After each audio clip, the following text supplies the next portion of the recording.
दिनै बाबा बे आहुति जयग'खौ मानि थाखाय होनाय जादोंमोन? मागि पुर्निमानि ओमफ्राय बेवहाय बेनि थांखि उद्देश्यआ जाहैबाय आफा नैबेवहाय प्रथम फार्स्ट गिबि ब्रह्म धोरोमखौ गुरुदेबआ गावनि आखाइजों होआखैब्लाबो गाव दीक्षा लायनायनि उनाव कलकातानिफ्राय फणिभूषण चेटार्जीखौ लाबोनानै नैबे करण मण्डलनि न' लांगोनायावनो प्रथम जग्याहुति होदों आरो सेथि गिबि। दा बेवहाय गोबां मानसि दंमोन आफामोन इंराजि 1906 सनाव आरो बिनि उनावसो गुरुदेबआ द्वितीयबार गावनि कलकातायाव थांनानै बे गावनि आखाइजों बर' खिला होनायाव गावनि आखाइजों जग्याहुति खालामदों।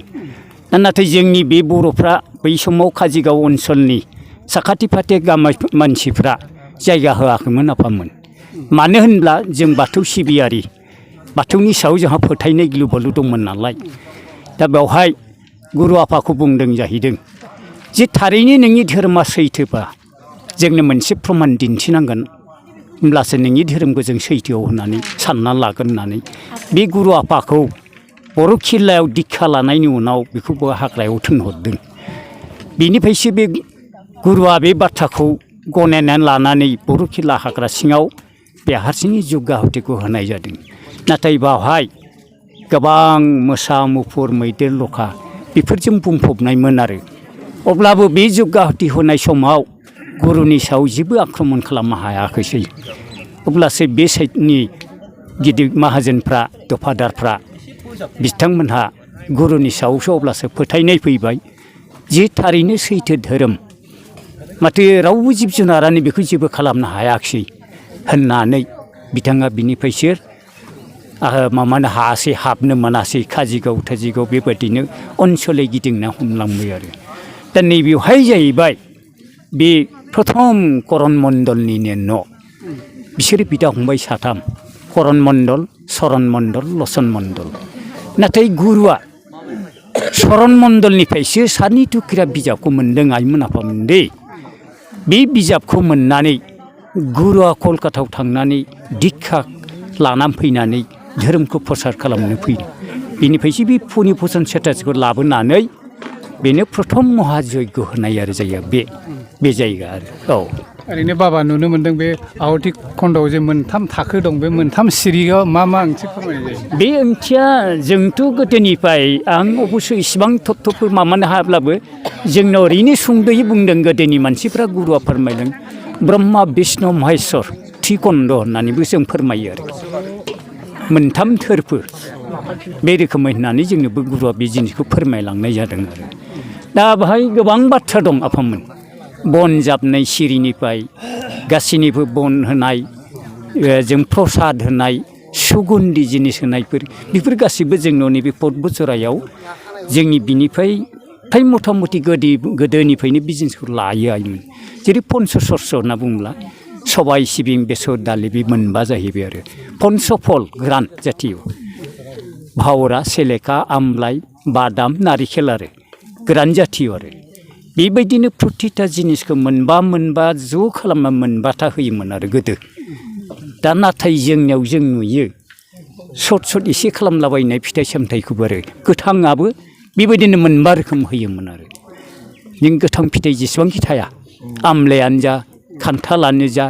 जि बोथोराव जि फिथाइ मोनो गुरुआ बेखौ बोसोन होलांखादों धनि गरिबजों खुनु खोथा गैया एखे समान बयहाबो फुजा होनो खाबु थानांगौ गोबां रोखोमनि बेसाद बायनानैल' फुजा होब्ला बे पुर्ण जाया होननानैबो बुंलांदों। एसेल' फैसाजों एसेनि जिनिस जों मोनो प्राकृतिक जोंनि दा सोरगिदिं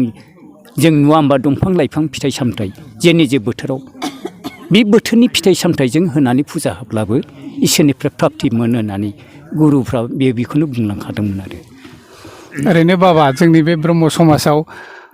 पुरहितखौ जोङो हौवा मानसिखौ बाबा होनो आरो हिन्जाव मानसिखौ आइ होनो बे